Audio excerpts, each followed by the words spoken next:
Hello there kids, today you're going to learn how to solve for the missing angle along a straight line. Okay, so before we move on to straight lines, you should learn about points first. Okay, so basically a straight line or any line is actually formed between 2 points. So if you have point A over here and you have point B over here, and if you're going to put them together, this will basically form a line. Okay, so again, you have point A, you also have point B. By simply connecting them, parang connecting the dots nga, the basic, you were able to form a line called line AB. This line AB can also be written as this symbol. Okay? So yung line AB na yan, para so that you don't need to write the term line AB. You just need to do this rather instead. Okay? So line AB is equivalent to that letter AB and a tiny line above them. Okay. So, in terms of angles kasi, a straight line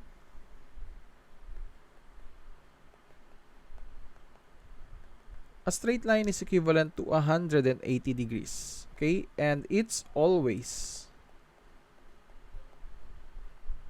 180 degrees. Okay? A straight line always measures 180 degrees. And along this straight line, for example, in this case, point A and B, an angle can be formed between them. Without an angle, this basically measures 180 degrees. Whichever direction you're going to open it, either going this way or going the other way, this will still read an equivalent of 180 degrees. Okay. Now, at some point, there are times that this line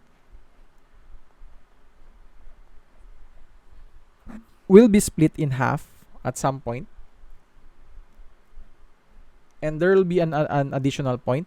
And this will be called our midpoint, no? And we are going to name it. Usually kasi sa mga angles, sa straight line, this point here is noted as O. Okay? I think I already mentioned that sa inyo, yung drawing angles, O. Which means this straight line is called angle AOB, or can also be named the other way around, angle BOA. And if you notice that this O is always placed at the center. Okay? Siya yung common point natin. It is the common point of our angle. No, yung O. And by the way, itong point na to is actually called the vertex. Okay, yan ang term natin. Ang tawag dyan sa common point ng two lines. So in other words, meron tayong two lines dito ngayon. We have line AO. We also have line BO. Again, the names can be interchanged. OA or OB. Okay, that doesn't look nice. Let me just remove that. Okay, so going back.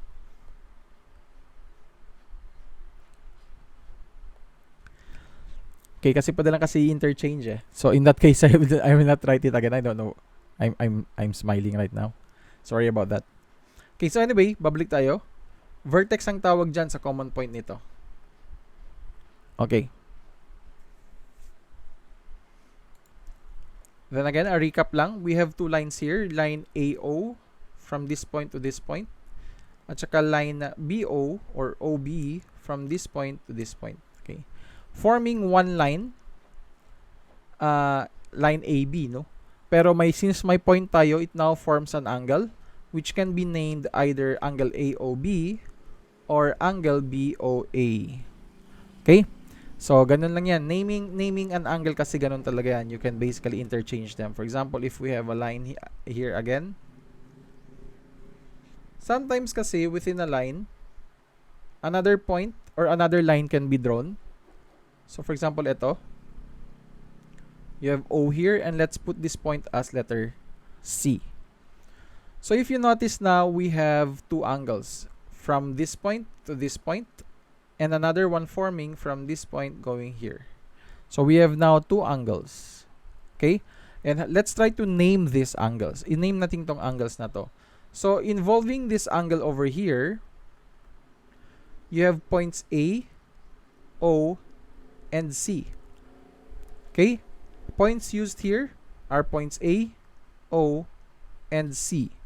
So ibig sabihin na to, this angle that you can see over here is called angle AOC. Okay? Yan yung angle na yan, AOC. And this angle over here naman sa kabila, the points used here are B, O, C. So that's angle B, O, C. Always remember, yung vertex natin is always at the center. Siya yung always nasa gitna. Common point natin. Common point ng lines that are formed. Okay? Kasi nga, if I'm going to, just to avoid confusion, I'll not add up the information here. If we will draw this angle yung ginawa natin kanina, which is AOC. Okay, AOC. Tinanggal ko lang doon, ha? We have two lines formed here. Line AO and line CO. And their common points are, or is rather, O. So, because of that, since their common point is O, O is our vertex. Therefore, forming this angle as angle AOC, the vertex should always be at the center. Now, how do we solve for the missing value? Paano nga ba tayo nagsasolve for the missing value? So, example, we have A, B, and C. Basic ito, ha. This is the basic way pala. This is the basic way of solving for the missing value. Knowing that a straight line is equivalent to 180. Okay? So, knowing that the straight line AOB, ang line AB pala, sorry. Line AB is a straight line which measures 180 degrees, which means as expressed as an angle, angle AOB is equivalent to 180 degrees. And solving for the missing value, if one is given, for example in this case, if this is equivalent to 42 degrees, how will you be able to solve for the other? Okay? Now, this is what you do here. First things first, you just need to take your total degree. Kasi since it's a straight line, you take 180 and subtract the given angle, which is 42 degrees. Okay? So, solve nyo lang yan. All you need to do now is to solve this. So, borrow tayo. This will become 7 because you cannot subtract 2 from 0, or you cannot take away 2 from 0. So, this becomes 10. 10 minus 2 is 8. 7 minus 4 is 3. And bring down 1. So, our answer here for this missing value over here is 138 degrees. Okay? So, this is the basic way. Again, this is the basic way. And that is what you're going to learn today muna. Basic lang muna. Because sa next, algebraically na ang pagsosolve natin. Okay? Again, straight line. Points A and B. May point C tayo. And if this measures, let's say, 112 degrees, how will you be able to solve for the missing value over here? Again, knowing that a straight line is equivalent to 180, just take 180 degrees and subtract the given angle, which is 112. Then from there, borrow na naman tayo. This will become 7. This will become 10. 10 minus 2 is 8. 7 minus 1 is 6. 1 minus 1 is 0. So, no need to put that 0 over there. So, the answer here is 60 8 degrees. Now, what if you have more than one given angles? Let's say, for example, point A and B. We have point C over here, and you have another point which is D over here. Forming now an equivalent of 1, 2, 3 angles. Kasi kanina dalawa lang, di ba? 1, 2. 1, 2. Ngayon, tatlo na ang angles natin. Erase ko muna to so that I can put the angles needed. So, for example, meron tayong angle dito which is equivalent to, let's say, 108 degrees. Tapos, meron naman tayo ngayon, let's say, this one is roughly around 51 degrees. Then, of course, one angle is missing. So, how will you be able to solve this? Kanina, diretso tayo subtract sa 180. Correct? But now, wag muna. Do not subtract anything from 180 yet. What you do here is take the given angles, which is 108 plus 51. All you need to do is to add them up lang muna. Add them up. 108 plus 51 will give you 159 degrees. And from here, once you're done adding them, all you need to do now is to take this given angle and put it here. Subtract nyo na ngayon from 180. Okay, borrow 7. This will become 10, 1, 2. 21 degrees. Meaning this missing angle here is equivalent to 21 degrees. Okay, I want you to show your solution when you're doing this process. Okay, what if there are 3 missing angles? I mean, no, not 3 missing. What if there are 4 given angles in which 1 is missing? Do the same thing lang. Okay, do the same thing. You have A, B,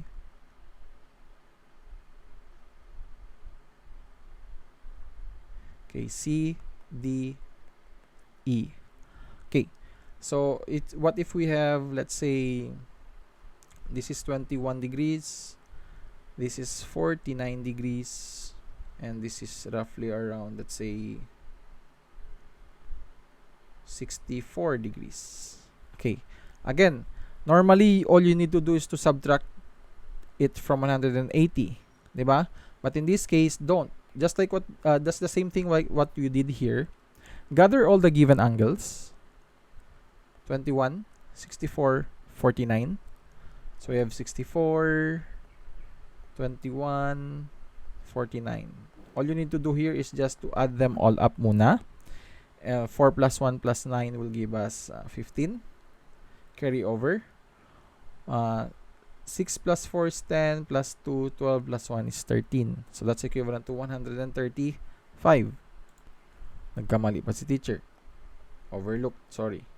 4 plus 1 plus 9 is supposed to be 14. Okay? 9 plus 1 is 10, plus 4, 14. Sorry about that.